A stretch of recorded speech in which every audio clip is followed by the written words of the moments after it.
Saudi Arabia has a fantastic history with sweets. Being the center of trade and culture at the height of its power, the Arabian Peninsula became a culinary fusion ground between Eastern and Western cuisines. Dairy, fruits, nuts. These are the common ingredients in a typical Saudi Arabian dessert. It is a shared favorite not only in the country itself, but with its neighboring countries and their respective cuisines. At its core, the Arabian Peninsula retained its own distinct flair, producing a series of confectionery native to the region alone. Join us as we dive into some of Saudi Arabia's favorite delights. Oh my god! Coming in number 1 in our list is the mamul, a famous type of cookie that is not only popular in Saudi Arabia, but also all over the entire Middle East. Mamul has a very ancient history to the point that its exact origin story is probably impossible to trace.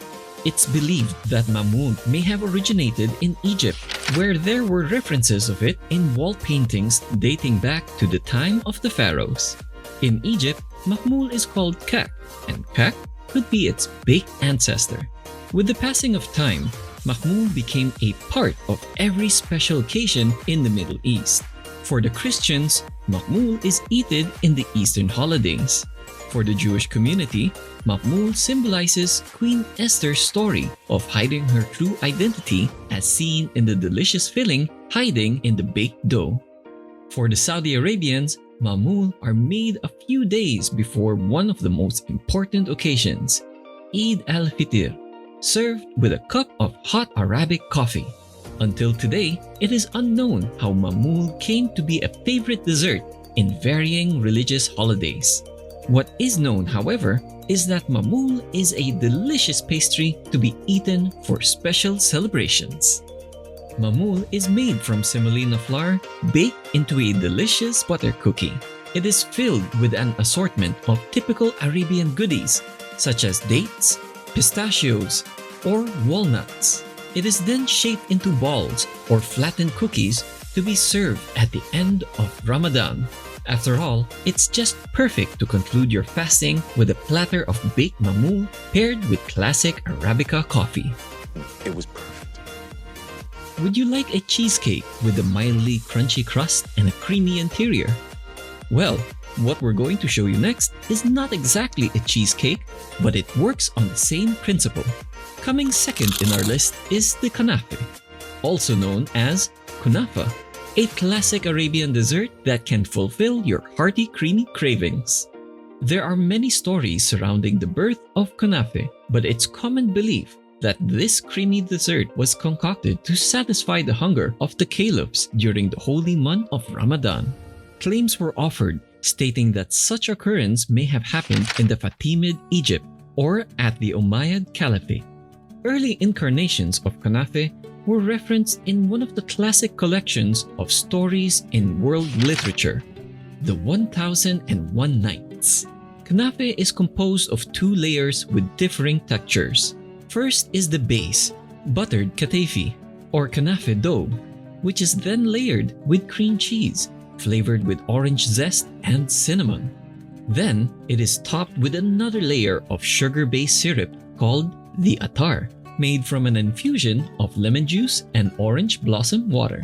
While Knafeh is considered to be one of Egypt's national dishes, it is a favorite dessert in Saudi Arabia as well as in Turkey, Palestine, Israel, and Lebanon. One cannot simply resist the rich flavors Knafeh can offer.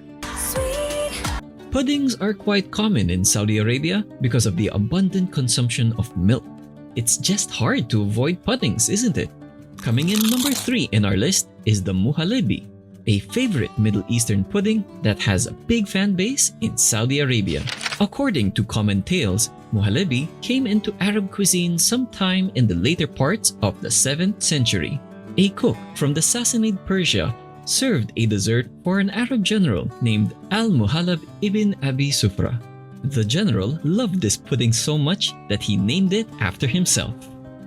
Muhallebi's earliest recipes were recorded in the 10th century and composed of 3 varieties: milk thickened with ground rice, egg custard with no rice, and milk with rice grains and chicken. Later on, sweeter varieties came into existence and enjoyed in various regions with just the slightest variations. The Arabian Muhallebi, also called as Mehalabia, is often compared to the blamage, one of the many French takes on pudding. Muhallebi is made from a combination of sugar and milk, cooked with cornstarch to get a thick consistency and flavored with orange blossom or rose water. Once cooked, it's then served in small molds, chilled and served cold.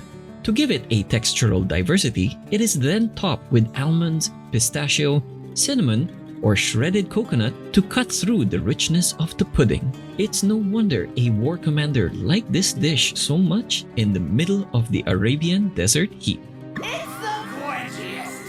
It is just nice to enjoy the holidays with some good classic pancakes. It's just one you can't resist enjoying for its fluffy texture and nice flavors. Coming in number 4 in our list is none other than the Qatayef, an Arabic dessert usually served during the holy month of Ramadan. Qatayef's origins can be traced back to the Fatimid Egypt, although it is suspected that this pancake went back to as early as the Abbasid Caliphate. A 10th century cookbook written by Ibn Sayyar al-Warraq with the title Kitab al-Tabi mentioned this dish, fortifying the claim.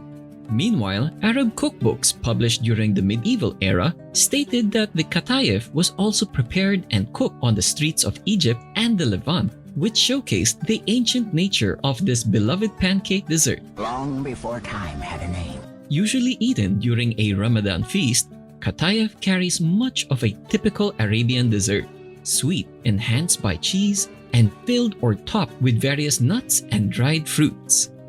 After a particularly challenging day of Ramadan fasting, Saudi Arabians love to socialize, and it is best done with food. Qatayef is a favorite dessert for such gatherings. Handheld, hearty, and just plain delicious. We promised you a sweet dessert episode, and we did. For our last pick, we thought of something that fits perfectly after a journey in the sweet side of Saudi Arabian cuisine. You can't eat a sweet Arabian dessert without a nice cup of Arabic coffee. Arabic coffee is one of the most remarkable ways of preparing coffee in the world. Made by brewing special coffee Arabica beans and served in a classic Arabian fashion, drinking coffee has never been common in the region. While most people prefer drinking their coffee straight or overloaded with sugar, Saudi Arabians are way creative in their art of coffee brewing. In the Arab Peninsula, they often enhance their coffee with hints of herbs and spices, such as saffron, which gives the coffee a distinct golden color, cloves, cinnamon, and cardamom for a richer taste that brings more dimensions to the coffee.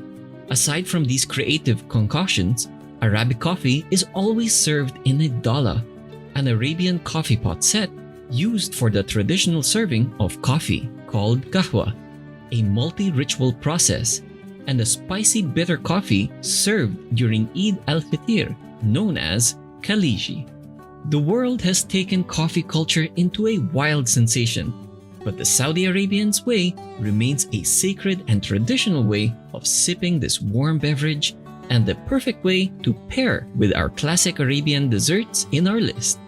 Thanks again for tuning in with us here at Foodie Legends for our latest episode. I hope you enjoyed this video and got a nice taste into the sweet delights Saudi Arabian cuisine has to offer. Before you go, be sure to like this video and click the subscribe button for more delicious content every week. We'd love to hear your thoughts too, so leave a comment below and let us know what your favorite Saudi Arabian dessert was in our list. You guys are awesome. Thanks again for watching, and we'll see you in the next one.